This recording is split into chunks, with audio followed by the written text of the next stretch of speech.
నమస్తే welcome to 6 TV నేను Radhika details చూస్తే పాఠశాల విద్యకు నరేంద్ర మోదీ ప్రభుత్వం తొలి ప్రాధాన్యత ఇస్తుందన్నారు కేంద్ర హోంశాఖ సహాయ మంత్రి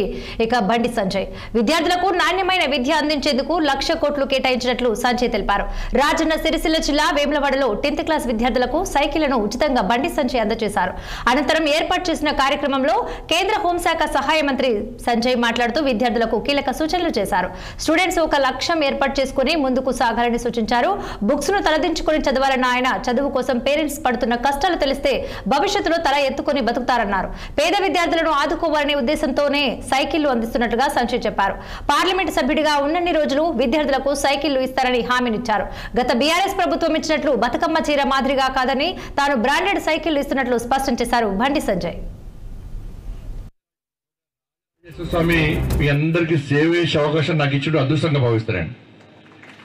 ఆ స్వామివారి ఆశీస్సుతో ఇలా మీ అందరికి సేవ చేస్తున్నా కానీ ప్రజా సంగ్రామం ఎందుకంటే మీరు కష్టపడడానికి గెలిపిస్తే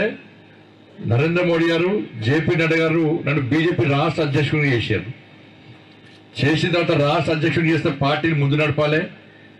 కార్యకర్తల కోసం పనిచేయాలి పార్టీ కోసం పనిచేయాలని చెప్పి ఒక ఆలోచనతోని మోడీ గారు ఏం చెప్పారంటే అధ్యక్షులు ఎవ్వరు కూడా ఇంట్లో కూర్చోవద్దు అందరూ పబ్లిక్లో తిరగాలి ప్రజలను కలవాలి ప్రజల సమస్యలను తెలుసుకోవాలి ఏసీలలో కూర్చొని గ్లామర్ పెంచుకొని రెస్ట్ తీసుకోవద్దని చెప్పి మోడీ గారు మా పార్టీ మీటింగ్లో చెప్పిన తర్వాత నేను ప్రజా సంగ్రామ యాత్ర పేరుతోని ఈ తెలంగాణ రాష్ట్రంలో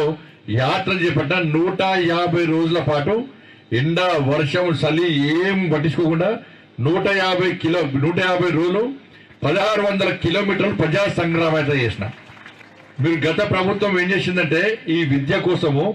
కేవలము 68,000 కోట్ల రూపాయలు మాత్రమే గత ప్రభుత్వం కేటాయించింది నరేంద్ర మోడీ ప్రభుత్వం ఒక్క ఈ సంవత్సరమే కేంద్ర బడ్జెట్ లో విద్యకు 1,28,000 కోట్ల రూపాయలు కేటాయించింది దానికి డబుల్ అనేక కార్యక్రమాలు విద్యార్థుల కోసం నరేంద్ర మోడీ ప్రభుత్వం చేస్తుంది ఇవాళ వీళ్ళకి సైనిక్ స్కూల్ కానీ నవోదయ పాఠశాలలు కానీ కేంద్రీయ విద్యాలయాలు కానీ ఏకలవ్య పాఠశాలలు కానీ ఇట్లా అనేక ఇస్తూ ఇలా పిఎంసి పేరుతోని అటల్ థింకరింగ్ ల్యాబ్స్ పేరుతోని ఇట్లా అనేక ఈ దేశంలో అన్ని ప్రభుత్వ పాఠశాలలో విద్యార్థులను ప్రోత్సహించాలనే ఉద్దేశంతో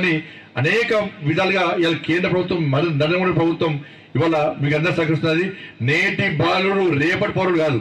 నేటి బాలలు నేటి పౌరులు అనేటువంటి ఒక ఆలోచనతో మీరు ఒక మంచి ఆలోచన కల్పించాలని చెప్పి ఇలా మోడీ గారి ప్రభుత్వం తీసుకుపోతున్నాయి ఇలా కాబట్టి